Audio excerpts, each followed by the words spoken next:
ጤና ይስጥልኝ የኢትዮ ጥያቄ ፕሮግራም ቤተሰቦች እንኳን ደህና ሰነበታችሁ። እንደተለመደው በወቅታዊ ሁኔታችን ላይ እንደገና አዳዲስ እና ያለውን ደግሞ ወቅታዊ ሁኔታ ለማየት ዶክተር ወንድሙ ልጄ ቀርቤያለሁ። እንግዲህ በቀጥታ ወደ ፕሮግራማችን እንገባለን። በእናንተ በኩል እንግዲህ የተለመደ ትብብራችሁን ሰብስክራይብ ያላደረጋችሁ ሰብስክራይብ በማድረግ ላይክ እና ሼር በማድረግ ያለው የምናቀርባቸውን ፕሮግራሞች ተዳራሽ እንዲሆን ትብብራችሁን እንጠይቃለን። በቀጥታ ወደ ፕሮግራሙ ልውሰዳችሁ። አመሰግናለሁ።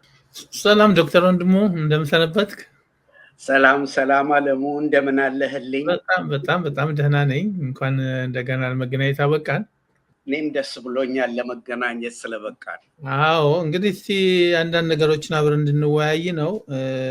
የመጀመሪያ የዚህ የሁለት ሶስት ቀን አነጋጋሪ የሆነው የጠቅላይ ሚኒስትሩ የምርታማነትን ባነሳበት ወቅት ከዚህ በፊት ስንዴ በማምረት ወደ ውጭ እየላክን ነው ይል ነበር። ህዝቡ በድርቀት በረሃብ እያለቀ በአንድ በኩልም ኤሌክትሪኩንም እንደዚሁ እናንበሸብሻቸዋለን ብሎ ግማሽ ቀን መብራት አዲስ አበባ እንኳን ሳይቀር ችግሩ እየተባባሰ የሄደበት ሁኔታ ነው ያለው። አሁን ደግሞ እንዲያውም በአፕል አምራችነት ደግሞ ይኸውና ሀገር ዓለም ጉድ እያልን ነው ብሎ ሌላ ስብከት ሌላ ወንጀል ያለምንም እፍረት እያሰማን የሄደበት ሁኔታ እንዴት አየው? በጣም የሚገርም ነው። እንዲያውም ከኔ የበለጠ ጀዋር መሐመድ የውሸት ሱስ አለበት ብሎ ሰሞኑን በጣም እንትን የሆነ የተናገረው አለ። በጣም ይሄ ሰውዬ መዋሸት አለበት። የስንዴውን ነገር ያው ከዚህ በፊት አንድ አርቲክል እንዲያውም የጻፍኩትን ልኬልሃለሁ። እንደዚህ መዋሸት እንደዚህ መዘባረቅ ከአንድ ጠቅላይ ሚኒስትር የሚጠበቅ አይደለም። በተለይ ከዋሸህ ጥሩ አድርገህ ዋሽ፣ እንደማትያዝ አድርገህ። ይሄ ሰው እያየ መዋሸት ምንድን ነው ይሄ? አይናቸውን ጨፍኑ ላሞኛቸው አይነት ነገር ነው። የአፕሉ የዚህ የፖሙ ነገር በጣም የሚገርም ነው። ወዲያው ነው የያዙበት። ወዲያው ነው የያዙበት። ከህንድ አምጥቶ እንግዲህ አያፍርም። ደግሞ የሚገርመኝ ነገር አያፍርም። እና ይሄ የውሸት በሽታ ያለባቸው ሰዎች አሉ። ካልዋሹ በስተቀረ ውለው ማደር አይችሉም። በቃ አለባቸው፣ የውሸት መንፈስ አለባቸው። የስንዴዋ ነገር የምትገርም ናት። በስንዴ ራሳችንን ችለናል ብሎ አውጆ ከዩክሬን ስንዴ መምጣት ሲጀምር ይሄውና እኛን ለማጋለጥ ነው፣ እኛ ራሳችንን ችለናል ብሎ ነበር አንድ ሰሞን። ከዛ በኋላ የተመረተው ስንዴ የት ገባ ሲባል አሁን እርዳታ መቀበል ነበረብን ብሎ ሲለማምን የት ገባ የተመረተው ስንዴ ሲባል ኤክስፖርት አደረግነው። ትለብሰው የላት ትከናነበው አማራት አሉ። ራስህን በምግብ ሳትችል ኤክስፖርት ደግሞ የሚደረገው ለማን ነው? ለኬንያ። ኬንያ ከኛ የተሻለ ስንዴ አላት፣ ከኛ የተሻለ ምግብ አላት። ይሄም አንዱ ነው። በጣም ያለ ውሸት የማይሆን ነገር ነው። በቃ ሰውዬ እኔ አንድ ትዝ ይልህ እንደሆነ ወንድሜ አለሙ ጥይት ፋብሪካ የሚባል ነበረ። ጥይት ፋብሪካ የሚባል አካባቢ ነበረ አዲስ አበባ። ጥይት ፋብሪካ፣ ታክሲ ጥይት ፋብሪካ እያልክ ትሄዳለህ። ግን ይሄ ሰውዬ ለመጀመሪያ ጊዜ በደርግ ጊዜ ጥይት ይመረት ነበረ። በጃንሆይ ጊዜም በትንሹ ይመረት ነበር። በደርግ ጊዜ እንዲያውም ክላሽኒኮቭ መመረት ጀምሮ ነበር። ይህ ሰውዬ ልክ እሱ ለመጀመሪያ ጊዜ ፋብሪካውን እንዳቋቋመው አድርጎ እዛ ሲዘባነን ግርም ነው ያለኝ። እኔ ግርም ነው። ያንን አካባቢ ባላውቀው ኖሮ፣ ጥይት ፋብሪካ የሚባል መኖሩን ባላውቅ ኖሮ የራሻ ወይም ደግሞ የሶቪየት ኤክስፐርቶች እየመጡ ክላሽኒኮቭ እዚያው ማምረት የእኛን ልጆች አስተምረው እንደነበረ የአዲስ አበባ ህዝብ ያውቀዋል፣ ሰው ሁሉ ያውቀዋል። ምን አስዋሸው ማለት የነበረበት መሪ ቢሆን ድሮ ይመረት የነበረው በኦልድ ቴክኖሎጂ ነው፣ አሁን ግን አዘምነነዋል ቢል እኮ ይከበራል። በጣም በጣም በጣም የመዋሸቱ ነገር ፓቶሎጂካል ላየር ይላሉ ፈረንጆቹ። ይሄ በሽታ ያለበት ይሄ ሰውዬ ከሚገርምህ ነገር ኦሮሚያ ጋር ሲሄድ የሚያወራው ሌላ በኦሮምኛ። ገና ከመጀመሪያው ነው ያወቅነው ይሄንን ነገር። በነገራችን ላይ ገና በአፍላው ሰው ሁሉ እፍ በሚልበት ጊዜ ብዙ ይዘነዋል። ይሄ ደግሞ መኮረጃ አለ። እኔ ምን አልኩኝ? ቀና አመለካከት ያን ጊዜ ስለነበረኝ እንዲያው ስራዬን ትቼ ሂጄ አንድ ነገር ከአንድ መጽሐፍ ወይም የሆነ ሰው የወሰደውን እንዴት አድርጎ ማቅረብ እንደሚቻል እከሌ እንዳለው ብለህ ካቀረብከው እንዳለ እንትኑን ኮረጅ ካትባልም። ይሄ በኩረጃ በቃ ምንም እንዴት ፒኤችዲውን እንዴት እንዳሳለፉለት ሌላ ሰው ጽፎለት ካልሆነ የሬፈረንሲንግ ስታይል እንኳ የማያውቅ ሰውዬ የራሱ አድርጎ የሚያቀርብ በጣም በጣም የሚገርም ነው። ይሄንን የምንናገረው ለምንድን ነው? ጠቅላይ ሚኒስቴር ስለሆነ ነው። ጠቅላይ ሚኒስቴር ብዙ ኃላፊ የሀገር መሪ ነው። የሀገር መሪ ደግሞ ከአንደበቱ መቆጠብ አለበት። አንድ አርቲክል ልኬልህ ነበረ፣ ከተዘራ ያልታረመ አንደበት ብዬ። ብዙ ነገር ብሏል ይሄ ሰውዬ። በብዙ ነገር ትይዘዋለ። የለም እንዳያዝ መሆን አለበት። የሚናገረውንም ደግሞ አስፈላጊ ከሆነ ምክር ነው ይሄ። በነገራችን ላይ አስፈላጊ ከሆነ መናገር ካለበት ኤክስፐርቶች ተሰብስቦ ልክ ለሌሎቹ እንደሚደረግ ሁሉ ጽፈው ሊሰጡት ይገባል። የለም እኔ የሀሳቤ ይቅረብ ካለ የጻፈውን ለኤክስፐርቶቹ ወይም ደግሞ ስፒች ራይተርስ የሚባሉ አሉ፣ ለነሱ ሰጥቶ እነሱ አርመው አስተካክለው ቢሰጡት ይሻላል እንጂ ይሄ ሰውዬ እንደመጣበት ሂዶ የሚዘባርቀው ሁሉ በፍጹም እንትን ያለ ነው፣ ትክክል ያልሆነ ነው እና ፓቶሎጂካል ላየር ነው፣ ውሸታም ነው። የውሸት በሽታ አለበት፣ የውሸት መንፈስ አለበት። ውሸትን በተመለከተ ደግሞ ውሸቱ ሲጋለጥ አለማፈሩ ያ ነው የሚገርመኝ። እኔ እንዴት አያፍርም? ስትያዝ እኮ ማፈር አለብህ አይደለ? ህሊና ካለ ወንድም ያለሙ ውሸቱን በተመለከተ እቺው ትበቃለች። አይ ትክክል ነው። በጣም አመሰግናለሁ። ሁኔታው ወደፊትም እንደዚሁ አይነት ነገር መደገሙ አይቀርም። ሰዎች በአጠቃላይ ከአብይ የሚመጣውን ነገር እንደ ትልቅ እንደ ቁም ነገር ሳይወስዱ ትኩረታቸው ዋናው እሱ ለመሰንበት የሚያደርገው ውሸት መሆኑን አውቀው ትግላቸውን ነፃ መውጣት የሚያስችላቸው ላይ ማተኮር ይገባል ነው የምለው። ሌላው እንግዲህ ወደ መጣን ውይይት ከመሄዳችን በፊት ሌላው አሁን ከትላንት ጀምሮ ደግሞ ያየነው ዜና ላይ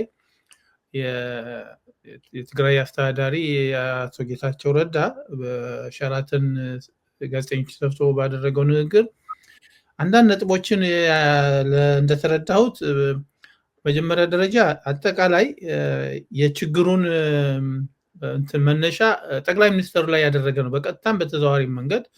አንደኛ እንደዚህ አይነት ከስልጣን ውጭ የሆኑ ኃይሎች እንደፈለገ በሚሆኑበት ሰዓት ገቢውን እርምጃ ባለመውሰዱ፣ አዲስ አበባ በሚመጡበት ሰዓትም እየተንከባከበ እንደዚሁ ስለሚያስተናግዳቸው ለህዝቡም ትንሽ አስቸጋሪ ሆነዋል። የትኛው መስመር ነው ትክክል የሚለው ነው። ሌላው እንደ ዋና ችግር የቆጠረው የፕሪቶሪያው ስምምነት ተግባራዊ አለመሆን የሚለው፣ በሌላ አማርኛ ያው የወልቃይትና ራያን መሬት ነጥቆ ለምን አልሰጠንም ነው እና ዙሪያውን ያለው ችግሩ በጠቃላይ ሲጠስ የዛኛው ግሩፕ ያው የስልጣኑን ስለሚፈልጉበት ካልሆነ በስተቀር ከዛ ውጭ ሌላ ትክክል ያልሆነ ነገር ሰሩ ብሎ የሚናገረው ነገር የለም እና በዛ በተሰጠው መግለጫ የተረዳሁት ነገር ቢኖር አንደኛ የስልጣን ሽግግር መንግስት ስልጣኔን ያስጠብቅልኝ ነው። በሁለተኛ ደረጃ ደግሞ እነሱም ይሄንን ያደረጉበት ምክንያት መንግስት ፕሪቶሪያ የተስማማውን ባለመፈጸሙ ነው ይላል። በእነሱ በኩል መሳሪያ እናስረክባለን ያሉትን ነገርም አያነሳም። ጠቅላላ ምን እንደሆነ መልእክቱ በእኔ በኩል እንግዲህ ይጠቃለል በግድ በመሃላቸው ያለው የስልጣን ችግርና የአማራው መሬት መውሰድ በሚለው ዙሪያ ላይ ነው ያተሽከረከረው እና እንዴት አየው? አዳምጠዋል? ተከታትየዋለሁ። መጀመሪያውንም አለባብሰው ቢያርሱ በአረም ይመለሱ ይባላል። ጦርነት ላይ ሄደሃል፣ ጦርነት ውስጥ ገብተሃል። ጦርነት ውስጥ ከገባህ በኋላ ጦርነትን እስከ መጨረሻው መሄድ አለብህ ከሄድክ ማለት ነው። ምክንያቱም ትግራይ ልክ እንደ አንድ ሀገር ሆና ነበረ መዋጋት የጀመረችው። እንደ ነፃ ሀገር አይነት ነፃነት ለመውጣት ትግራይ ትሰር እያሉ ነው። እና ከመንግስቱ በላይ እኮ ከራሱ ከመንግስት በላይ ከአፋቸው አንደበት እኛ ከአዲስ አበባ መንግስት በላይ መሳሪያ አለን ነው ያሉት፣ ጦር አለን ነው ያሉት። እንደ ያን ጊዜ ኤግዚቢት ሲያደርጉ አይተናል እኮ። እና እንግዲህ በአይሮፕላን እና በዚህ በእንትን በድሮን የበላይነቱን አንድ ሰሞን አግኝቶ ነበረ። ከዛ በኋላ ትግሉን ህዝባዊ ሲያደርጉበት ሩጠው ወጣ የብልጽግና። ከዛ የኢትዮጵያ መከላከያ የሚባለው ሲወጣ ማን ነው የተቀበለው? እያጎረሱት እያበሉት ያንን እየሸሸ የሚመጣውን መሳሪያውን እንዳለ ጥሎላቸው ነው የሄደው። በነገራችን ላይ ሬድዋን ሁሴን የሆነ ቦታ ላይ ጥያቄ ጠይቀን እንዲመጣ ተደርጎ በዚያን በዓል በዚያ ሰሞን መጥቶ ተናግሮ ነበረ። እውነቱን ለመናገር እንዳለ መሳሪያውን ጥለን ነው የሄድነው ነው ያለው። በቶሎ ቶሎ ነው የወጣ ነው። እና ይሄ የታቀደ ዊዝድሮዋል የሚባለው ያን ጊዜ ዘበት ነው። ከዚያ በሁለተኛው ዙር ከእሷ ሰንላ ድንጋይ እነሱ ከደረሱ በኋላ የተደረገው ጦርነት በደንብ እንግዲህ ማንም ይርዳው ማንም ሻዕቢያም ይርዳው ማንም ይርዳው፣ ሁለተኛው ላይ በስነ ስርዓት መቀሌ ደረጃ ደርሰዋል። ያን ጊዜ ሩጦ ኧረ ሰላም አሉ። ሰላም ተባለ። አድኑኝ አለ። አሜሪካ አዳነችው። ፕሪቶሪያ ፕላንድ የሆነ ወያኔ ከመጥፋቷ ያዳናት እንትን ነው ያ እንጂ ወያኔ ትጠፋ ነበረ። እዛ ላይ ክራሽ ከተደረገች አለቀ። ልክ አንድ ጦርነትን ማሸነፍ ስትጀምር እስከ መጨረሻው መሄድ አለብህ። ከዚያ በኋላ አለበለዚያ ተመልሶ ነው የሚመጣብህ፣ ነፍስ ዘርቶ ነው የሚመጣብህ፣ ጊዜ አግኝቶ ነው የሚመጣብህ። አሁንም ምንድን ነው የሆነው? የፕሪቶሪያው ይላል። የፕሪቶሪያው የወያኔን ነፍስ ያዳነ ነው እንጂ የኢትዮጵያ ጉዳይ አይደለም። እዛ ላይ የተወሰነው ተግባራዊ ቢያደርጉ ሙሉ በሙሉ ህወሓት ስልጣኑን መልቀቅ ነበረበት። በፕሪቶሪያው መሰረት እዛ መኖር አልነበረበትም። ሙሉ በሙሉ የህወሓት ጦር እነሱ ቲዲኤፍ የሚሉት ሙሉ በሙሉ መፍረስ ነበረበት እና ክልሉ በምንድን ነው ራን መደረግ የነበረበት ወይም ደግሞ መስተዳደር የነበረበት? በብልጽግና ነው መተዳደር የነበረበት። ያ ሁሉ አልሆነም። አሁን እግዚአብሔር ሲረዳት ኢትዮጵያን ሁለት ፎርሶች እዛ ተፈጠሩና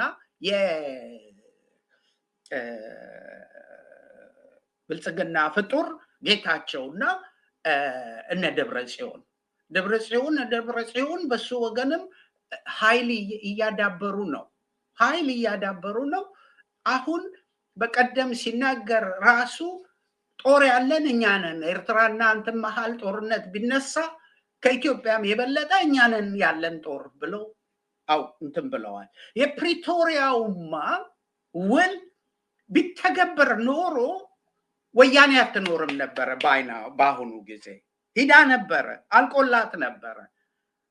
በርሊን ላይ ደርሰህ ሂትለርን ባታጠፋው ኖሮ ዛሬ ዓለም ሌላ ነበር የምትሆነው በመሃል ድርድር ብትጀምር ኖሮ።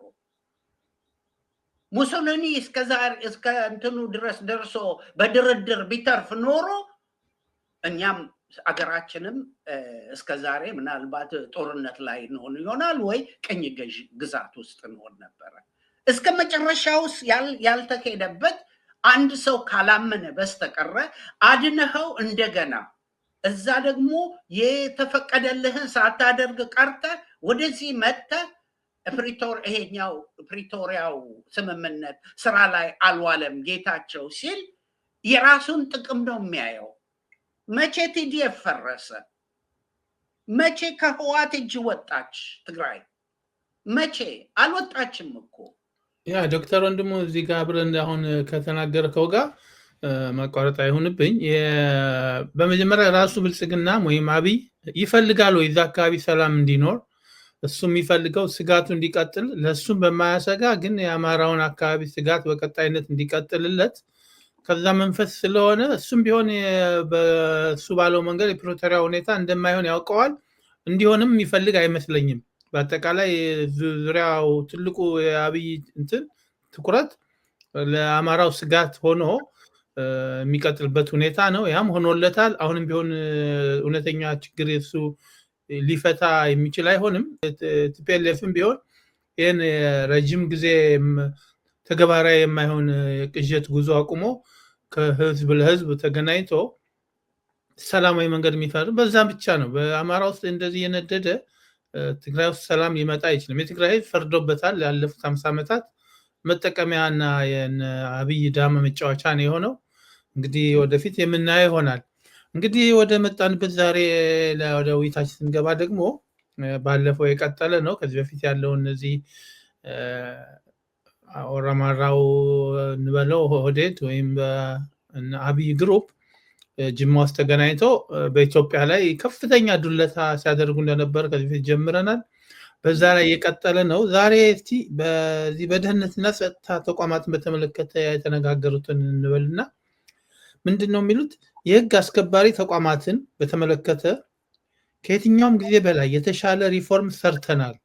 እንግዲህ እነሱ ሪፎርም የሚሉት ስለሆነም ብልጽግና ከሰራቸው አስደማሚ የሪፎርም ስራዎች መካከል በመከላከያ፣ በፌዴራል ፖሊስ፣ በአዲስ አበባ ፖሊስ፣ በኢንሳ፣ በብሔራዊ መረጃ እና ደህንነት፣ በፋይናንስ ኢንተለጀንስ፣ በአርቲፊሻል ኢንተለጀንስ፣ በአየር ኃይል እጅግ የሚገራርሙ የሪፎርም ስራዎች ተሰርተዋል ሲሉ ይናገራል። ሌላው የእነዚህ ተቋማት አመራሮች እና ወሳኞችም የእኛ ሰዎች እንዲሆኑ ተደርገዋል። በእነዚህ ተቋማት ለብሔር ተዋጽኦ የተመደቡ አመራሮችም ከኛ ፍላጎቶች የሚሰሩ አይደሉም ይላል። እንዴት አየው? አይገርምህም? እዛ ላይ እውነት ነው የተናገሩት። ተደብቀው ስለሆነ የሚዶልቱት እቅጫዋን ነው የተናገሩት። በህወሓት ጊዜ 88 ቁልፍ የመከላከያ አመራሮች ቦታዎች ነበሩ። እነዚያኑ 88 ብታምንም ባታምንም በብልጽግና ሰዎች በተለይ በኦህዴድ ሰዎች ለምን ብልጽግና ላለው በፊት በህወሓት ነበረ የተያዙ። አሁን ደግሞ በድሮ ስማቸው ኦህዴድ አሁን ብልጽግና በተባሉት በእነሱ ነው የተያዘው። 88 ቁልፍ ቦታዎች ትንሽ ጊዜ ስለማይፈቅድልን ትንሽ ብቻ ባለፈው 41ኛው ፕሮግራምህ ላይ 40 ጀነራሎችን ስም ዘርዝሬልህ ነበረ። ጀነራሎች፣ ሌፍተና ጀነራሎች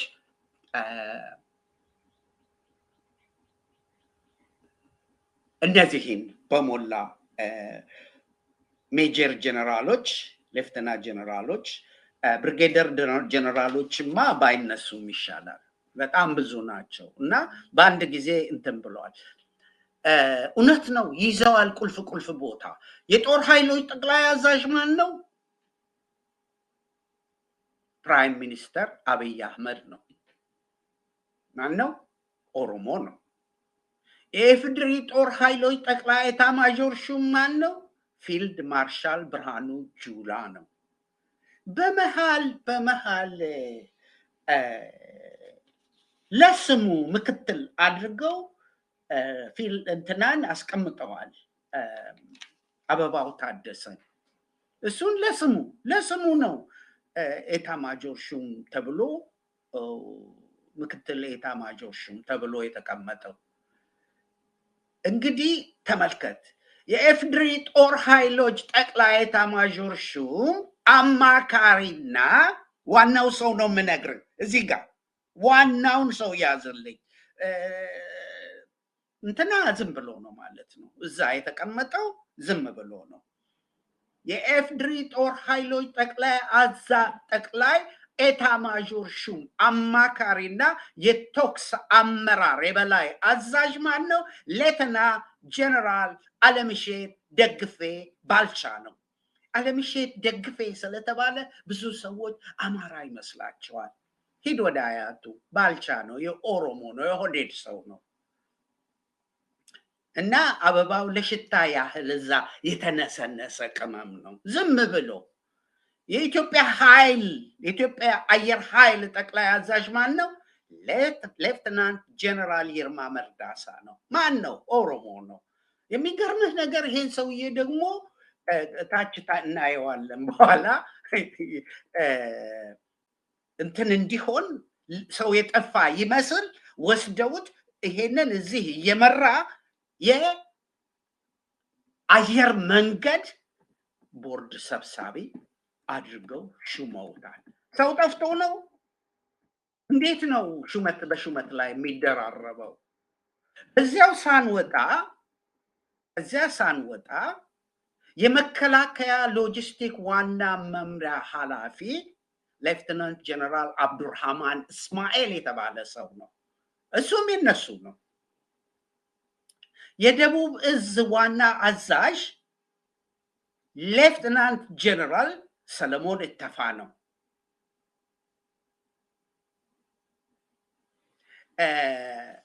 የፌዴራል እዚያው እንትኑን ብቻ እንዲያው ትንሽ ለመንካት ነው እንጂ 88ቱን ልጠራልህ እችላለሁ፣ ግን ትንሽ ብቻ እንትን ልበል። ሌፍትናንት ጀነራሉ ሀጫሉ ሸለመ መርጋ የመከላከያ የሰው ሀብት ዋና መምሪያ ኃላፊ ነው።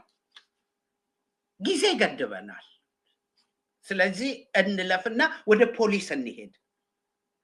የፌዴራል ፖሊስ ኮሚሽን ጠቅላይ አዛዥ ኮሚሽነር ጀነራል ደመላሽ ገብረ ሚካኤል የሚባል ሰው ነው። ጀነራል ደመላሽ ገብረ ሚካኤል ድሮም የታመነ ሰው ነው።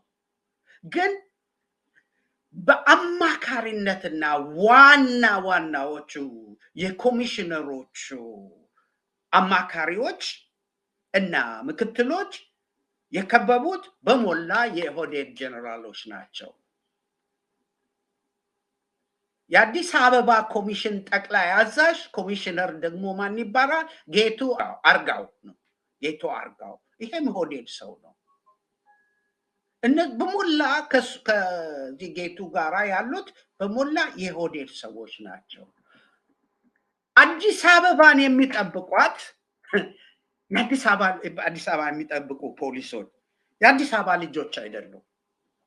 በሞላ እንዳለ አዲስ አበባን የሚጠብቁት ከኦሮሚያ ልዩ ኃይል ተመልምለው የመጡ ናቸው።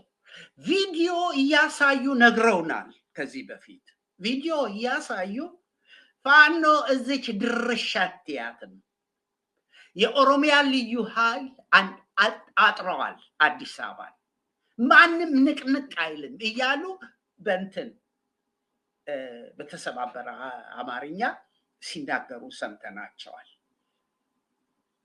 ትራፊክ ፖሊስ ሙሉ በሙሉ የሚስተናገደው ከአንድ ጎሳ የተውጣጣ ህብረተሰብ ነው። ውሃ ቀጠነ ብለው አዲስ አበባ ውስጥ ያቆሙሃል። ሲደበድቡ እናያለን። ቪዲዮ ይደርሰናል። ቴሌግራም ላይ እናያለን ሲቀጠቅጡ። ዩቲዩብ ላይ ህጋዊ ስላልሆነ አናወጣም ያሳቅቃል እየተባለ እንጂ ሲቀጠቅጡ ታያለህ። ውሃ ቀጠነ ብሎ ነው ትራፊኩ የሚያቆሙ። ኦሮምኛ ካላወቅ አልቆልሃል፣ ቀለጥክ። በኦሮምኛ ግን ምን አጠፋው ጌታዬ ብትል ይላሉ፣ ኬኛይ ይላሉ። ወይ የኛ ነህ እንዴ ብለው ሰላምታ ሰጥተው እየተሳሳቁ ነው የሚሸኙ። ይሄንን መረጃ ያቀበለኝ ጓደኛዬ፣ ኦሮምኛ በጣም የሚችል ጓደኛዬ ከዚህ ከለንደን አዲስ አበባ ሂዶ ያለ ምክንያት ስላቆሙት ነው። ኦሮምኛ ተናግሬ ተሳስቀን ለቀቆኝ አለ። ኢሚግሬሽን ድሮ የተያዘው በህዋት ሰዎች ነበረ ሙሉ በሙሉ። ዛሬም እንዳለ ኢሚግሬሽኑ በዚያ ነው፣ በነሱ ነው የተያዘው። በነዚያ ነው በቃ በሆዴድ ሰዎች በቃ ኤግዛክትሊ ለመሆን። ምክንያቱም ብልጽግና ስንል አማራውም ስላለበት ደቡቡም ስላለበት ለስሙ ዋናው አሽከርካሪ ማን ነው? ኦህዴድ ነው። ምንድነው እንትና አንድ ጊዜ ሽመልስ አብዲሳ ያለው ኢህአዴግን ህወሓት እንደፈጠረው ብልጽግናንም ኦህዴድ ነው የፈጠረው። ለኛ እኛንን የፈጠርነው ኦህዴድ ነን የፈጠርነው ብሏል። እዛ ጋር ፖሊሱ ልተውልህ፣ ትንሽ ወደ መረጃው ልሂድልህ። የደህንነቱ የብሔራዊ መረጃና ደህንነት አገልግሎት ዋና ዳይሬክተር ሬድዋን ሁሴን ቢሆንም ዋናዎቹ ግን እሱ እዛ ለስሙ ተቀምጠዋል። አራጌ ፈጻሚዎቹ በሞላ እነ ቀነአ የሚባሉ ሰዎች የሆዴድ መረጃ ሰዎች ሙሉ በሙሉ እነሱ ናቸው የሚያንቀሳቅሱት። እሱ መጥቶ ብቻ እዛ አንዳንድ ጊዜ ፖሊስ መስሪያ ቤት ገብቶ ስብሰባ ሲኖር መምራት ነው። that is all. He is not a decision maker. ወሳኝ ሰው አይደለም። በዛው እንትን ብለህ ብታይ ያለው ለምሳሌ እዛ አካባቢ መረጃውን ጠቅላላ እንትን ከሚሉት ኮሚኒኬሽን አንዱ እንትን ነው። የኮሚኒኬሽን የመንግስት ኮሚኒኬሽን አገልግሎት ሚኒስቴር ማን ነው? ለገሰ ቱሉ ነው። ዶክተር ለገሰ ቱሉ እሱ ነው። የኢትዮጵያ መገናኛ ብዙሃን ባለስልጣን ዳይሬክተር ደግሞ ማን ነው? አቶ መሐመድ ኢድሪስ የተባለ ሰው ነው። እሱም የሆዴድ ሰው ነው። ከላች እስከ ታች ሬዲዮዋን ሳንድዊች ሆኖ ተደርጎ ተጠርንፎ ተይዟል ይመስለኛል። ቁልፏ ይቺ ናት። ይቺን ቅድም ካልካቱስ ቁልፏ ይቺ ናት። ቁልፏ ምንድናት? በእነዚህ ተቋማት የብሔር ተዋጽኦ የተመደቡ አመራሮች ከኛ ፍላጎት ውጪ የሚሰሩ አይደሉም ብለው አስቀምጠዋል። ያ ማለት ምንድነው? ደመላሽም ይሁን ሬድዋንም ይሁን አበባው ታደሰም ይሁን ለብሔር ተዋጽኦ እዛ ቢመደቡም ከኛ ፍላጎት ውጪ አይንቀሳቀሱም ያሏት ማሰሪያዋ ሐረግ ይቺ ናት። እዚህ ላይ ይሄንን ጥያቄ ከሌለ ብናቆመው ይሻላል። አይ ቲንክ ትክክል ነው ያልከው። አሁን ማንኛውንም ከለር ቀቡ ከተለያየ ቦታ ሰዎችን ያደባለቁ ማስመሰል ቢሄድ ዋና ዓላማው እያጠናከሩት እየሄዱ ያሉት ባለማቆም አንደኛ የኦሮሚያን መንግስት እናመጣለን የሚሉት እንትን የሆነ የጀመሩት ቦታ የመውሰድ የማስፋፋት፣ ሁለተኛ ትልቁ ስጋታቸው ሌሎች እንደ ደቡብ ኢትዮጵያ፣ ሶማሊያ፣ አፋር፣ ጋምቤላ፣ ቤናሻንጉል የመሳሰሉት ኦልሬዲ ያለውን የብልጽግናን ጉዞ አካሄድ ስለተረዱና አገር አልባ ሊያደርጋቸው እየሰራ እንደሆነ ስለተረዱ ከእንደነ ፋኖ ካሉ ቆርጠው ከሚዋጉ ኃይሎች ጋር ግንኙነት እየጀመሩ በየቦታውም አመጽ እና እንደዚሁም ፋኖነት እየተጀመረ መሄዱ ስለሚያውቁ አሁን በግልጽ በድብቅ ያደረጉት የነበሩት ሳይወዱ ይፋ እያወጡ የሄዱበትና ግልጽ የሆነበት ሁኔታ ስለመጣ የኢትዮጵያ ሕዝብ ካሁን በኋላ እነዚህ ኃይሎች በሚሉት ማንኛውም ማደነጋገሪያ የሚሞኝ አይመስለኝም። እንግዲህ ሌላው ወደ በፋይናንስን አስመልክቶ ምንድነው ያቀረቡት በዚህ ውይይታቸው ላይ ለምሳሌ ላለፉት 6 ዓመታት የተሰራው አስደማሚ የፋይናንስ ተቋማት ብለው እነሱ የሚያምኑበት ምንድነው ሁሉንም ባንኮች በፋይናንስ ተቋማት በእኛ ቁጥጥር ስር ማድረግ ችለናል። ይሄ እውነታቸው ነው። አሁን ሌሎች ባንኮች ዶላር የማግኘት እድላቸው ከመንግስት ከሚቆጣጠረው ባንክ ውጭ አይደለም። ሌላው ቀርቶ ባንኮች እንኳን ባለው በአጠቃላይ በባንክ እንዳይጠቀም ዜጎች ወደ ዘር ስር እንዲኮለኮሉና አገልግሎታችንን በዛ መስመር ላይ እንዲያደርጉ ቅርጽ እየተፈጠረ ነው። የፋይናንስ ተቋማት የተመደቡ የኛ የቦርድ ሰብሳቢዎችና አመራሮችም ዓላማችንን ለማሳካት ከፍተኛ ስራ እየሰሩ ነው ይላል። ለምሳሌ እዚህ ትልቅ ምስጋና እንዲቸር የተደረገው አምባሳደር ግርማ ብሩ ነው። እንግዲህ አምባሳደሩ በዚህ ላይ በጣም ለነሱ በሚመች ስራዎችን እንደሰራላቸው አድርገው ነው ያቀረቡት። እስቲ እንግዲህ በዚህ ላይ አንተ እንዴት ነው የምታየው? አሁን ይሄን አካሄዳቸውን በእርግጥ እውነቱን ነው እየነገሩን ያለው። ይሄ ራሱን የሚያጋልጥ እንትን ነው። አየህ ይሄን ነገር ያወጣ ሰው እግዚአብሔር ይባርከው ነው የምለው እኔ። በጣም ነው በራሱ ቆርጦ ያወጣ ሰው ነው ብዬ ነው የምገምተው። እዛ ውስጥ አንድ ጥሩ ነገር ወያኔ ያደረገችው ቢኖር የሚናገሩ ሰዎች ኦህዴድ ውስጥ ተክላ ያለ ጥያቄ በጣም ጥልቅ በሆነ እንትን ውስጥ የሚሰሩ ሰዎች አሉ። ስማቸውን አልገልጽም እንጂ የምናውቃቸው ሰዎች አሉ። ከነዛ ከተሰበሰቡት ውስጥ አሉ። ይሄ ቅድም ከተናገርነው ጋር ወደ ፋይናንሱ ስንመጣ ምንድነው ከላይ ታንኩን እንደያዙት ነው የሚነግሩ፣ አሁን ደግሞ ባንኩን እንደያዙት ነው የሚነግሩት። ስለዚህ ታንኩም ባንኩም በነሱ እጅ ነው ማለት ነው። ይሄን ነው እንትን የሚለው የፋይናንስ ተቋማት መሳሪያ ሆነው ያገለግሉ እንደነበር ይታወቃል። ለማን ነው መሳሪያ ሆነው ሲያገለግሉ የነበሩት? እኔ እንጃ። ህወሓት ምናልባት መሳሪያ ሆኖ ያገለግል እንደሆነ እንጂ የፋይናንስ ተቋማት ለሁሉም ኢትዮጵያዊ ክፍት እንደሆነ ነው የማውቀው። ከየትምና እነዚህን ተቋማት ትጠቀምባቸዋለህ፣ ገንዘብህን እንደዛ ታስቀምጣለህ፣ ከነሱ ትበደራለህ። ብዙ እኮ አማራ ያልሆኑ በጣም ብዙ ነበሩ ቱጃሮች የኦሮሞ ቱጃሮች በብዛት ነበሩ፣ በብዛት እና የትግራይና የአማራ ፖለቲከኞች እነዚህን በቀጥታ ይመዘብሩ ነበር የተባለው ውሸት ነው። በህወሓት ጊዜ አንዳንድ የህወሓት ባለስልጣኖች ባንኩን ያለ አግባብ መጠቀም ጀምረው ነበር።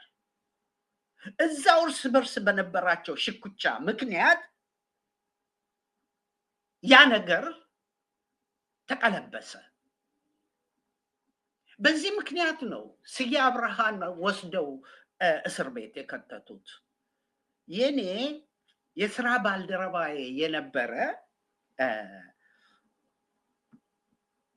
ስሙን አላነሳም፣ ኢንፋክት ግን የስራ ባልደረባዬ የነበረ ሰው ምን ሆኗል? ከአዲስ አበባ ዩኒቨርሲቲ ተወስዶ የእንትን ክፍል ኃላፊ ሆነው ነበረ። የፎሪን ኤክስቼንጅ ዲፓርትመንት እዛው ኮመርሻል ባንክ ውስጥ ከላይ ጓደኛው ነው፣ አክቹዋሊ የትግራይ ሰው ነው። ከላይ ናሽናል ባንክ ውስጥ ነበረ፣ እታች ደግሞ ይሄ ኃላፊ ነበረ። ጓደኛሞች ስለሆኑ ነው የሄደው እዛ። በዚህ በእንትና ምክንያት ኢሹ አድርጋችኋል ያለ አግባብ ለስዬ ተብሎ ያለ ጥፋታቸው እንግዲህ ትዕዛዝ መጥቶ ነው። እነሱ ትዕዛዝ ሲመጣ ይሄን ያህል ሲመጣ ይሄን ያህል ክፈል ሲባል ይሄን ያህል ይከፍላሉ። ከመንግስት የመጣ ስለሆነ ከፋይናንስ ሚኒስቴር ከመጣ ከዚህ አካውንት ስጥ ከተባለ ይሰጣሉ። በዚህ የተነሳ 5 ዓመት ሙሉ በግፍ ታስሮ ነው የወጣው ጓደኛዬ። ከዚያ በኋላ ስነ ስርዓት መደረግ ጀምሮ ነበር። እንግዲህ የትኛው አማራ ነው ስልጣን ላይ ነበር? አማራማ ተሰዳጅ ነበረ በወያኔ ጊዜ። በወያኔ ጊዜ አማራውን ሲያሳድዱት ነበረ። የሚያሳድዱት ደግሞ እነዚሁ ሰዎች ነበሩ። እነዚሁ አሁን ስልጣን ላይ የነበሩት በዚያን ጊዜም ሁለተኛ ናቸው። እነሱ ከህዋት ቀጥሎ ሁለተኛ ባለስልጣናት ናቸው። እነሱ ናቸው ፈላጭ ቆራጮች። እነሱ ናቸው አማራውን ሲያሳድዱ የነበሩት። ህዋቶች ጌቶቻቸው ናቸው። የትኛው አማራ ነው ያንን ሲጠቀምበት የነበረው?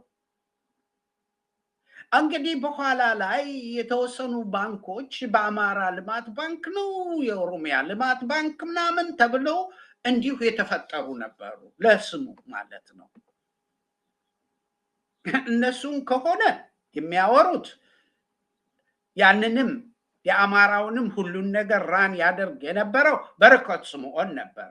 በረከት ስምዖን ደግሞ ማን ነው? የህወሓት ቀኝ እጅ ነበረ ሰው ነው። እሱም ራሱ ጎንደር ይወለድና ይደግ እንጂ የኤርትራ ሰው ነበረ። እነዚህም ተቋማት እንግዲህ በረከት በዳሸን ምንድነው ቢራ ነው፣ በዚያ ምክንያት እና በሌሎችም ምክንያት ይሄው ጠጥቶ ቅርብ ቀን ነው ከእስር ቤት የወጣው። በትክክል አሁን ምንድን ነው ያደረጉት? ጠቅላላ ይሄንን ኦሮሞ ያልሆነውን ይሄንን እኮ አይተናል። እንትናም ከባንኩ ተወው፣ ባንኩንማ የብሔር ስብጥርነት አልታየም ተብሎ ተራክፈዋል። ሌሎችም እዛ የተቀመጠው የገዢው የባንኮቹ ገዢ ናሽናል ባንክ ገዢው ዝም ብሎ ነው። እሱም ቢሆን እዛ የተቀመጠው የፋይናንስ ሰው አይደለም። ባይ ዘ ዌይ በምንም አይነት ጥሩ ጎበዝ ሰው ሊሆን ይችላል፣ ግን የፋይናንስ ሰው አይደለም። እዛ ተቀምጠዋል። በራሳቸው አመራሩን ሙሉ በሙሉ ተክተውታል። ከዚያ በኋላ እታች ያለውንም ፈተና በፈተና እያሉ አውደም ብለዋል። ለምሳሌ ፈተና ተብሎ የሚገርማችሁ ነገር ነው። ፈተና ተብሎ በፈተና ነው ከዚህ በኋላ የምትቀሩት ስራችሁ ላይ የምትቀሩት 20 ዓመትም 30 ዓመትም ሰራችሁ በስራችሁ የምትቀጥሉት በፈተና ነው ተብሎ፣ ፈተናው ግን ለኦሮሞቹ በውስጥ ተሰጥቶ ፈተና ወጥቶ ተልኮልን አይተነዋል። ከነመልሱ እነሱ ከነመልሱ ያገኛሉ። እነዚህ ግን ምንም የሚያገኙት ነገር የለም። ምንም የአንድ አካባቢ ሰዎች ይጠቀሙባቸው ነበረ የተባለው ውሸት ነው። እነሱ አሁን ምክንያት ፈልገው ሊያጠቃልሉ ስለፈለጉ ባንኩም በእጃቸው እንዲሆን ስለፈለጉ የሸረቧት ነው። እችን የሸረቧትን ደግሞ እዚያ ለሰበሰቡት ይሄንን አደረግ ጥሩ ስራ ሰራን። በዚህ ደግሞ ሊመሰገን የሚገባው ማን ነው? ግርማ ብሩ የተባለ ሰው ነው ብለው እዛ እንትን አሉ። ይሄ ራሱ ይሄንን በማንበብ ብቻ ምንም መግለጽ አያስፈልግም። በደንብ ያለ ነው። በደንብ ያደረጉት ነው። በግልጽ ነው ያደረጉት። ያንን በግልጽ ያደረጉትን ለማንም አይደለም ኮንፌስ ያደረጉት ለራሳቸው ነው፣ ለራሳቸው ሰዎች። ሌላው እንግዲህ ምን እየሰራችሁ ነው ብሎ እንዳይጠይቃቸው እንደዛ እያደረጉ ነው። ይህም በማድረጋቸው ምን እያደረጉ ነው? ከሌላው ኢትዮጵያዊ ጋር ህዝብ የኦሮሞን ህዝብ ልክ ህወሓት እንዳደረገችው ጥርስ ውስጥ ሊያስገቡት ነው። የለም ይሄን ነገር ተውት ነው የምንላቸው። ይህንን አሁን እኔና አንተ የምንነጋገረው ይሄ ነገር አያዋጣቸውም። ማንም ሰው ቋሚ ሆኖ የሚቀጥል የለም። 100 ዓመት የዘርዘሮቻችን ይገዟቸዋል እያሉ ሲፈነጩብን ነበር አንዳንድ የትግራይ ምስኪን ሰዎች። ተው አይሆንም እያላቸው ነበረ ያኔ።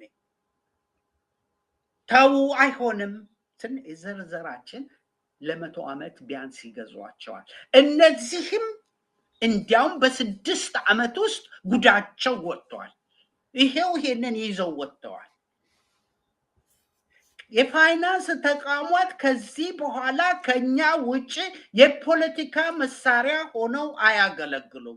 ምን ማለት ነው? ያ ምን ማለት ነው? የፋይናንስ ተቋማት መሳሪያ እየገዙ ይሰጡ ነበር እንዴ? የፋይናንስ ተቋማት አገር እንዲበጠበጥ ያደርጉ ነበር እንዴ?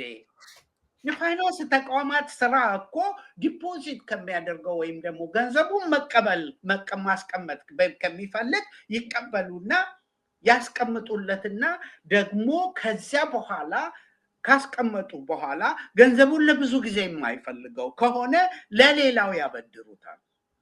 ከፍ ባለ ኢንተረስት ማለት ነው። ከፍ ባለ ኢንተረስት ያ በሚከፍሉት ለባለ ገንዘቡ በሚከፍሉትና ከዚያ ከተበደረው በሚቀበሉት መሃል ያለው ልዩነት ነው የነሱ መኖሪያ፣ ሰራተኞቻቸውን የሚያስተዳድሩበት በዚያ ነው። ሌላ ገንዘብ የላቸው። ይሄ ነው እና ይሄ ምን ማለት ነው? የፋይናንስ ተቋማት የብልጽግና አጋር ለሆኑና ብልጽግና ለፈጠራቸው ባለሀብቶች በቂ ፋይናንስ እንዲያቀርቡ እየሰራን ነው። ተመልከቱ። በኋላ ላይ እንደው ስለ ከተማ ቤቶች ስለብልጥኑ ትንሽ ብናወራ ደስ ይለኛል። ይሄ ምንድን ነው?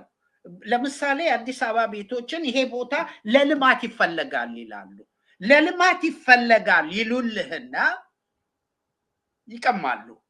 ከቀሙት በኋላ ያኛውን እግዚአብሔር ካለ የሆነ እንጭቅረር ወስደው መሬት ይሰጡታል። ካልፈሩ ደግሞ ይሄው 1 ዓመት የተቀመጡ የማቃቸው ሰዎች አሉ። ምንም ያልተሰጣቸው ቦታቸው በጣም ጥሩ ቦታ የሆነ አገር ፍቅር አካባቢ ያለ የታሪክ ቤት፣ ታሪካዊ የሆነ ቤት የነጋድራስ ተሰማ እሸቴ ቤት ፈርሶ ቦታውን ምን ነው ቢባል ቦታውን ለልማት እንፈልገዋለን። ልማት ማን ነው? ይሄው እንግዲህ ምን ያደርጋሉ? ከፋይናንስ ተቋማት ገንዘቡን ይወስዱና ለነዚህ ለብልጽግና ባለሀብቶች፣ ብልጽግና ሲባል ሽፋኑ ነው። ውስጡ ምንድን ነው? ኦህዴድ ነው። ልክ ኢህአዴግ ሽፋን ሆኖ ህወሓት ውስጡ እንደሆነ አሁንም ብልጽግና የኦህዴድ ሽፋን ነው። ከኦሮሚያ መጥተው ለሚሰፍሩት ባለሀብቶች ከየትም ይምጡ ከየትም ለነሱ እንዲያቀርቡ እየሰራ ነው ያሉት። እየከተሉን እኮ ነው። ህዝቡን እየተጫወቱበት ነው በአደባባይ በግልጽ። ነገር ይቺ ነገር ስትንሸራተት ከእግራቸው ስር ምንጣፏ ስትወሰድ ይሄ እራሱ ምስክር ነው። በላያቸው ላይ ምስክር ነው። ይሄ ምስክር ነው። የኦሮሞ ህዝብ ግን ተራው የኦሮሞ ህዝብ ከማን ጋር ይቀራል? ከዚህ ከአማራው ጋር ይቀራል፣ ከደቡቡ ጋር ይቀራል። ደቡቡን በጣም ንቀውታል። እቺን ማስረገጥ አለብኝ ከመጨረሴ በፊት። ደቡቡን በጣም ንቀውታል። ምንድን ነው ያሉት? አማራውን ልክ ካስገባ ነው ከወቃ ነው በኋላ የደቡቡ ነገር ገብስ ነው።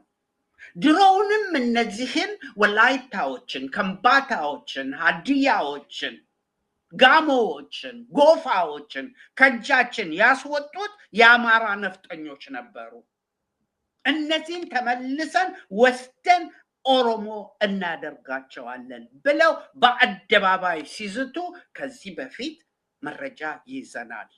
ስለዚህ ደቡቡን ያንን ተባለፈው እንዳየነው 4 ቦታ ከፋፍለውታል። ማን እንኳን እንደሆነ የማታውቅበት ከሲዳማ በስተቀረ የማታውቅበት አንዱ ደቡብ ምዕራብ ነው የተባለው።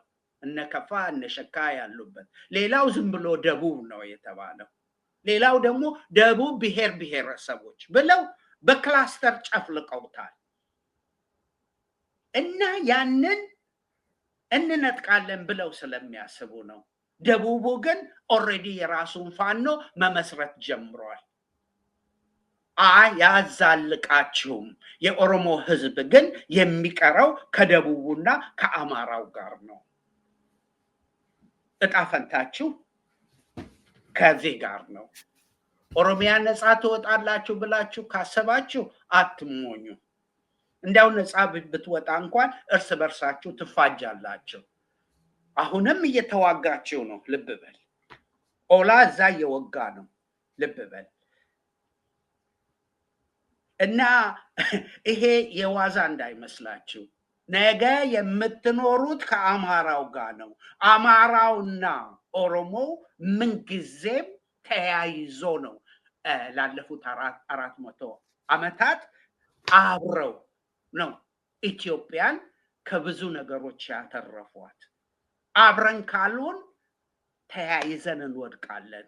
ያንን ደግሞ አንፈልግም። አስቡበት ነው የምለው። እግዚአብሔር ይስጥልኝ አለሙ። አዎ ጥሩ ነው። አሁን ከዚሁ ላይ ሌላው ያየሁት ያለሁት በብልጽግናን እነሱ ያዩበት መነጽር ብልጽግና ማንም ከኦሮሞ ህዝብ ፍላጎት ውጭ እንዳይወስን አድርገነዋል በብልጽግና እና በህብረ ብሔራዊነት ማዕቀፍ ውስጥ ሁሉም ብሔር በልኩ እንዲወከል በማድረግ እኛ የምንፈልገው የፖለቲካ ውሳኔ ብቻ እንዲፈጸም ህገ ደንብ አውጥተናል አሉ። ይህን ከማለት አልፎ በተግባር ብዙ ነገር እየሰሩ እያየ ህዝቡ ይሄን ነገር እንዴት ነው በምን አይነት መንገድ ነው መረዳት ያለበት? እየኖረው ነው። በዕለት ተዕለት ህይወቱ ላይ ያየዋል። አፈናው ከጊዜ ወደ ጊዜ እየጨመረ ችግሩ ከችግር በላይ እየሆነ ከውጥሩ እየወጣ ቁሞ ቤቱ እያለ በረሃብ ማለቅ፣ በየመንገዱ በኦህዴድ ወታደሮች መሰቃየት፣ ይሄ የሆነና እነሱም በአደባባይ የሚሰሩትን እየገለጹ ባለበት ሁኔታ እንዴት ነው ካሁን በኋላ ህዝቡ ህወሓትን ወይም ኦህዴዶችን አብይ እየወጣ በቴሌቪዥን የሚያጭበረብርበት መንገድ በሙሉ የተረዳው ይመስለኛል። ግን ያንን ሁኔታ እስከመቼ ነው ተሸክሞ መቀጠል ያለበትና እንዴት ነው አያያዙ ቢሆን የተሻለ ራሱን ነፃ የሚያወጣበት ሁኔታ ይፈጠራል ብሎ የሚገመተው? ቲፒንግ ፖይንት የሚባል ነገር አለ። በእንግሊዝኛ ቲፒንግ ፖይንት ይሉታል። ቲፒንግ ፖይንት ማለት ፈልቶ የሆነ ደረጃ ላይ ሲደርስ እዛው እንደፈላ አይቀርም፣ ይገነፍላል። አሁኑ ጊዜ አይተ ከሆነ ወንድሜ አለሙ ሰው የአዲስ አበባን ህዝብ እንኳን ብንወስድ ተፈናቅሎ ኮሪዶር ልማት በሚባል ቤት ኪራይ እንኳን ጣሪያ ነክቷል። ቤት ኪራይ ጣሪያ ነክቷል። እቺ የትንሽ መንሸራተት ጉዳይ ነው። አማራው ወጥሮ ይዞታል። ከዛ ወጥሮ ይዞታል። ፋኖ የሚመለስ አይደለም፣ አይመለስም። አማራው በቅቶታል። በቃው 50 ዓመት መቀጥቀጥ ቀላል አይደለም። ከ50 ዓመቱ ደግሞ ይቺ 6 ዓመት መራራ ናት። በቃው እዛ ተጀምሯል። ህዝባዊ ጦር የሚሆንበት ሁኔታ ይኖራል። ጎንደርን የያዙ ይመስላቸዋል። ጎንደር ከተማዋን ካልሆነ በስተቀረ የሚያስተዳድረው ፋኖ ነው። ሌላው ወሎን በቀልቃ ገብሱ ወሎን የያዙ መስሏቸዋል። በጣም ከቁጥጥራቸው ውጪ ነው። በደፈጣ ይለዋል። ከአንድ ቦታ እንኳን አንድ ቦታ መንቀሳቀስ አይችልም። ኦሮሚያም እንደዛው ነው። ኦሮሚያ ህገ ወጥነት በጣም በዝቷል። ህዝቡ መሮታል። የሆኑ ኦሮሞ ሰው ሲናገሩ አረመቼ ይሆን ፋኖ የሚመጣልን ነው ያለው። የራሳቸውን ፋኖ ማቋቋም አለባቸው። ደቡቦች በምንም አይነት ገብቷቸዋል። መሬታቸው ሊወሰድ እንደሆነ ገብቷቸዋል። እንግዲህ ሆምለስ ሆነ ማለት ጎዳና ተዳዳሪ ሆነ። ከቤት ወላጆች ቤተሰብ ሁሉ እንትን ያለ ቤተሰብ የሰራውን የተወለድክበትን ቤት ሲቀሙህ ዝም ብለህ አታይም። እንዲያው በዚህ ጋር አንድ ምሳሌ ላቅርብልህ። እኔ እንግሊዝ ሀገር ነው የምኖረው። እንግሊዝ ሀገር ውስጥ ስኖር የራሴ አንጡራ ቤቴ ከነ መሬቱ የኔ ነው፣ ገዝቼው ነው። ከነ መሬቱ ነው የምልህ። ይቺን ማንም ሰው አይነካብኝም። ቤቱ የተንጣለለ ነው። ከፊት ለፊት 6 መኪና የሚያቆም እንትን ነው ያለኝ። እርግጥ ለንደን አይደለሁም፣ ምክንያቱም ለንደን ቦታ በጣም ይጠባል። ባላገር ነው የምኖረው። ከኋላ ደህና እንደገና እንትን አለ። መሬቱ ራሱ ሊስ አይደለም፣ ፍሪ ሆልድ ነው። የራሴ ይዞታ ነው በሀገሬ ውስጥ። እኔ ኢትዮጵያ ሄጄ እንዲህ የሆነውን እያየሁ ሀገሬ ውስጥ ኢንቨስት አደርጋለሁ፣ ቤት እሰራለሁ። ኢትዮጵያ ውስጥ ምስኪኖች ቤት የሚገዙ አሉ፣ የሚሰሩ አሉ፣ ነገ ሊቀሙ። ይሄ ለሀገሪቱም ኢንቨስትመንትን ይገድባል። እኔ ይሄንን ቤቴንና መሬቴን እንዳለ ሽጬ ኢትዮጵያ መግባት እፈልግ ነበረ። ግን ምን ለመሆን? ለመቀማት። ቤት የሰሩት ተቀሙ። መሬት የገዙት ድሮ ደርግ እግዚአብሔር ይኮንነው እና መሬትን የመንግስት አደረገ። አሁን እኮ ጣሪያና ግርግዳህን ብትፈልግ ይዘህ ሂድ የምትባልበት ጊዜ ነው። እሱም ቢሆን ጣሪያና ግርግዳውን እንዴት አድርገህ ይዘህ ትሄዳለህ?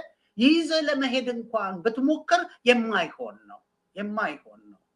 የነጋድራስ ተሰማ እሸቴ ቤት ሲፈርስ ሰዎቹ ልጃቸው እዛ እየተኙ ነው። የልጅ ልጃቸውም እዛ እየተኛች ነው። ሌሎች 2 ልጆቻቸው እዛ እየተኙ ነው። መፍረስ ሲጀመር ይሄ ቤት አይፈርስም ተብሎ ነው ዝም ብለው የተቀመጡት እንጂ ቤታችሁን ለቃችሁ ሂዱ፣ በዚህ ቀን ይፈርሳል ቢባል ይሄዱ ነበር። የሆነውን ልንገር። ቤቱ በሚፈርስበት ጊዜ እቃ የሚያወጡ አብሯቸው ነው የመጡት። እቃውን ይዘው ነው ጥርግ ያሉት። ቴሌቪዥኑን፣ ኮሜዲኖውን፣ ምኑን መሸከም የሚችሉትን ሳህኖቹን፣ እነዚህን የጥንት ቅርሳቅርስ። ተሰማ እሸቴ ምንድን ናቸው? ከጀርመን የተመረቁ ኢንጂነር ናቸው። የታወቁ የንግድ ሰው ናቸው። የታወቁ ሰዓሊ ናቸው። የታወቁ ገጣሚ ናቸው። የታወቁ የሙዚቃ ሰው ናቸው። ልጃቸው ባለውለታ፣ የኢትዮጵያ ባለውለታ፣ በስፖርቱ በኩል ይድነቃቸው ተሰማ ባለውለታ ናቸው። ነፍሳቸውን ይማርና ሁለቱንም። እቃቸውን እንዳለ ነው የተዘረፈው። እቃቸውን ዘራፊዎቹ ከነዚህ ቤት ከሚያፈርሱት ጋር ነው የሚመጡት።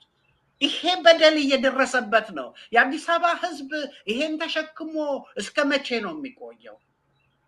ያ ህንፃ የተገነባው ህንፃ ኢትዮጵያዊ የማይኖርበት ህንፃ ምንድን ነው እሱ? አንድ ነገር ልንገርህ። ቤቶቹ ፈርሰው ኮንዶሚኒየም ይሰሩበታል አይደለ? ኮንዶሚኒየሙ ለማን ነው የሚሰጠው? ከሶማሌ ለተፈናቀሉ ኦሮሞ ወገኖቻችን ነው የሚሰጠው። እነዛ ኦሮሞዎች ደግሞ ምን ያደርጋሉ? መልሰው ይሸጡታል። ሽጠው ወዴት ነው የሚሄዱት? ወደ ገጠር ይሄዳሉ። ምክንያቱም አዲስ አበባ ቢታረስ የለማ። ምን ሆነው ነው የሚኖሩት? በእርሻ ነው የሚኖሩት። ስለዚህ ሌላ ቦታ ይሄዳሉ። ይሄ እየተፈጸመ ነው አዲስ አበባ። አንተ ቁጭ ብለህ ታያለህ። እቤት ፈርሶ አንተ ተከራይተህ እንኳን መኖር ሳትችል ስትቀር ቁጭ ብለህ ሞትህን ነው የምትጠብቀው? የለም። አዲስ አበባ ገና ትተራመሳለች። ብልጽግና ከያዘው ከዚህ መንገድ ካልተመለሰ በስተቀረ የሚጠብቀው ምንድነው? እንዳለ እንዳልኩ አደጋ ነው። ዝም ብሎ የሚሞትለት የለም። ወደፊት ጨለማ ነው። ይሄ ሰውዬ ውሸታም መሆኑ የታወቀ ነው። በጣም የታወቀ ነው። በአንድ ቀልድ ልጨርስልህ እንዲያው እንትን እንዳይል ስልችት እንዳይለው አድማጭ። ቀልዱ ምንድነው? ሰውየው ብዙ አመት ውጪ ነው የኖረው እና ወላጆቹን አላየም። ከውጪ ሲመለስ እናቱን አየ፣ እህቶቹን አየ። በጣም ደስ አለው። በጣም ደስ አለው። የሞቱት ሙተዋል፣ ያሉትን በህይወት አገኛቸው። ከዛ ቤት እንትን ብሎ ሲገባ ቤት ውስጥ ድሮ እሱ በልጅነቱ ያቃት የነበረች ብላክ ኤንድ ዋይት ቴሌቪዥን እዛ ታንጮላጮላለች። በጣም አዘነና ወዲያው ሂዶ ጠፍጣፋ በጣም እንትን የሆነ ቴሌቪዥን ከዚያው ከመርካቶ እንትኖች ውስጥ አንዱ ውስጥ ቶፕ የተባለውን ገዝቶ አስቀመጠላቸው። ይቅርታ ጠይቆ ሄደ። ተመልሶ ሄደ። በአመቱ ሲመጣ ያ ቴሌቪዥን የለም። ያቺው በቦታው ተመልሳ ትንጮላጮላለች። እንዴ እማዬ ምን አረግሽው ቴሌቪዥኑን ይላቸዋል እናትየውን። ውይ ልጄ ያ ቴሌቪዥንማ ጉደኛ ነው። መንግስት ሲዋሽ ሲሸማቀቅ ይኸውልህ ቺን አክሎ ቁጭ አለልህ አሉት ይባላል።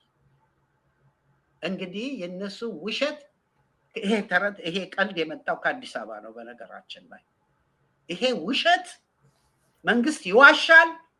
እነዚህ ደግሞ ውሸታቸው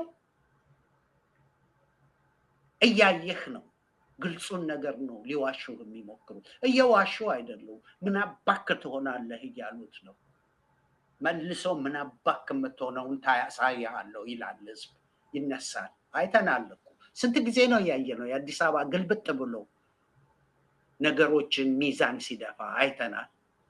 አሁንም ሚዛኑን ይደፋል። ወንድም ያለሙ አመሰግናለሁ። ያ በጣም ጥሩ ነው። እስቲ ይሄኛውን የሚቀጥለው ደግሞ እንቀጥላለን። አሁን ለማጠናቀቂያ አሁን በቅርብ ሰሞኑን ደግሞ የታየው በኢትዮጵያ ውስጥ ለመጀመሪያ ጊዜ ይመስለኛል እኔ የባዕድ ሃይማኖት መሪ መጥቶ ያን ያህል ቅበላ ኢትዮጵያ ውስጥ የኦርቶዶክስ ምዕመናን ሃይማኖት ወይም የኦርቶዶክስ በዓል ሲከበር ትልቅ ሃይማኖት ቀኖች የሙስሊሙም ምን ያህል ችግር እንደሚደርስባቸው ምዕመናኑ በአግባቡ እንዳያከብሩ ያየነው ነው።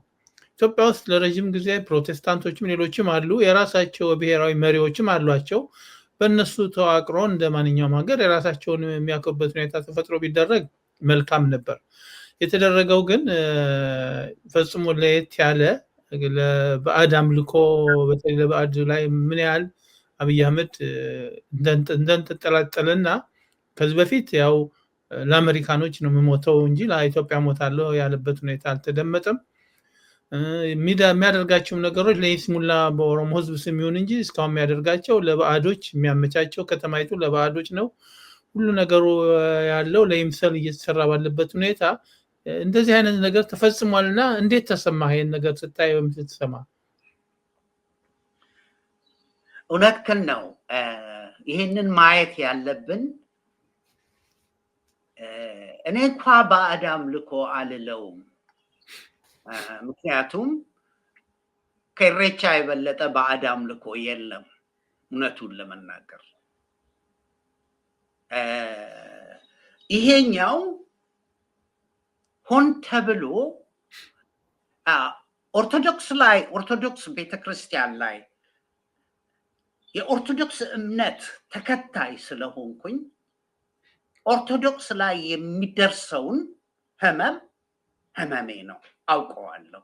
ቅርብ ቀን እንኳን እንዲያው ራያ አካባቢ የተገደሉ አንድ አይነ ስውር ሰው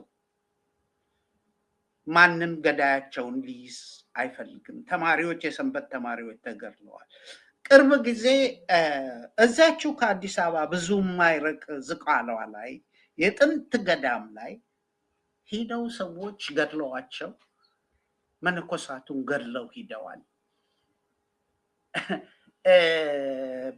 በየቦታው እንትን ይላል፣ ቤተክርስቲያን ይቃጠላል እናያለን። ያንን የሚያቃጥለው ሙስሊም አይደለም። ሙስሊም ራሱ ያየነው ነው። እንዴት ባለፈው ሳምንት 2 ሳምንት ስንነጋገር ሀጂ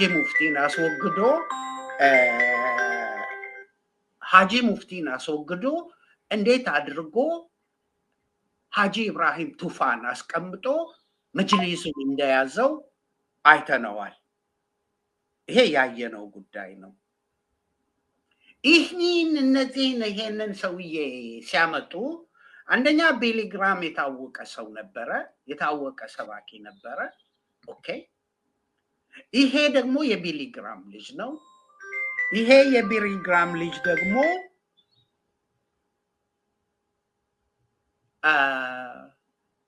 ከትራምፕ ጋር በጣም ይቀራረባል። ከትራምፕ ጋር በጣም ስለሚቀራረብ ትራምፕ የዚያ ቤተክርስቲያን አባል መሆን አለበት። እዛ ጋም እሱ ነው እንትን ብሎ የመረቀው።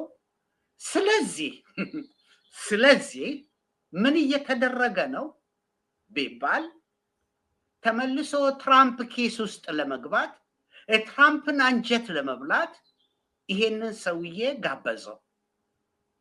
እቺ በዘዴ የተሰራች ናት እና ፕሮቴስታንት ግልብጥ ብሎ የቢሊ ግራምን ልጅ ለማየት ግልብጥ ብሎ ሲመጣ ታየዋለ።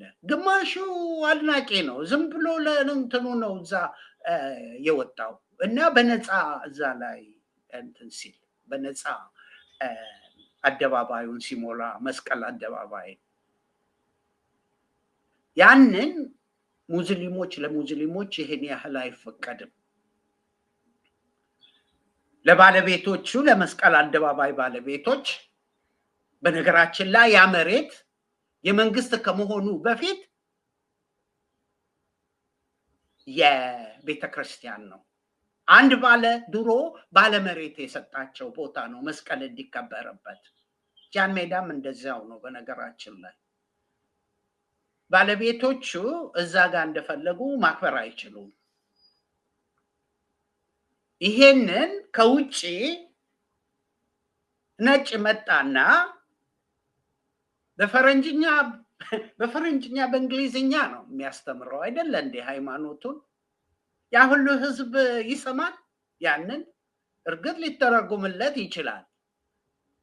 የራሳችን ፓስተሮች የሉም እንዴ? የኢትዮጵያ ፓስተሮች እሳት የላሱ ስንት አሉ። ለምን አይተማመንባቸውም? እነሱም ነቅተውበታል። ብዙዎቹ የፕሮቴስታንት መሪዎች፣ የሀገራችን የፕሮቴስታንት መሪዎች አውቀውበታል። አሽቃባጮቹ ብቻ ናቸው። እሱ ደግሞ የእግዚአብሔር ሰው ነኝ ሊል በአፉ ሊል ይችላል። የእግዚአብሔር ሰው ግን አይደለም፣ በፍጹም አይደለም። የእግዚአብሔር ሰው ቤትህን አያፈርስብህም።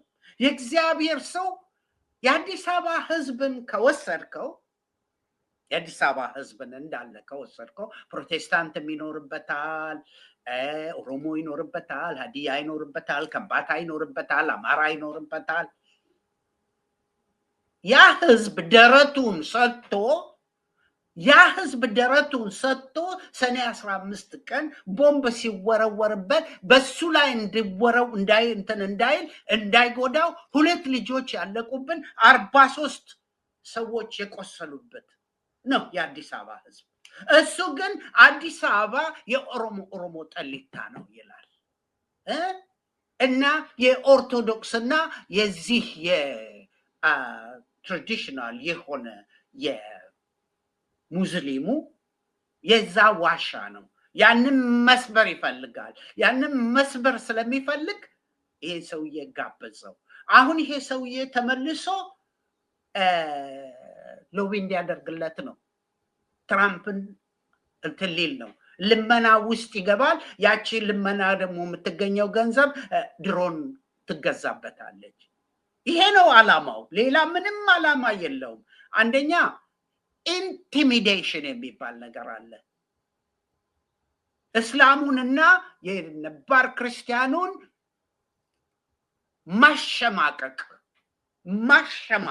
ለማሸማቀቅ ነው ይሄ ሰውዬ የመጣው። ቢሊግራም እኮ በኃይለ ሥላሴ ጊዜ መጥቷል። ቢሊግራም ስለሳቸው የተናገረውን ለመሆኑ ያውቃሉ? የኦርቶዶክስ ቤተክርስቲያን የበላይ ጠባቂ የነበሩትን ጃንሆይና ንጉሠ ነገሥት ቀዳማዊ ኃይለ ሥላሴ ይሄንን በአሁኑ ጊዜ ያመጣው ለሌላ አይደለም። እሱ እንደሆነ የብልጽግና ጎስፔል ተከታታይ ነው። የብልጽግና ጎስፔል ደግሞ ከዋናው የፕሮቴስታንት ቅርንጫፍ የተለየ ነው። ሀብት ማካበት ነው። እነሱ መበልጸግ ነው። መጽሐፉ ግን የሚለው ሀብታም መንግስተ ሰማያት ከሚወርስ ግመል በመርፌ ቀዳዳ ብትሾልክ ይቀላታል። እሱ እዛ ውስጥ የለም። እሱ በፍጹም ምን እንደሆነም ሃይማኖቱን የራሱን አታውቀው። እውነቱን ለመናገር ገዳይ አትግደል ይላል። ዋናውን አትግደል የሚለውን የአስርቱን ቃላት ትዕዛዝ ጥሶ ያስገድላል። ትግራይ ውስጥ ሲያስገድል ነበረ። አማራ ውስጥ እያስገደለ ነው። ኦሮሚያ ውስጥም እያስገደለ ነው። ገዳይ በምንም አይነት አይማርም። ይሄ ሰውዬ የሚማር ነፍስም የለውም። እግዚአብሔር የራሱን ልተውለት። ምክንያቱም ንስሐ የገባ ሁሉ ይድናልና።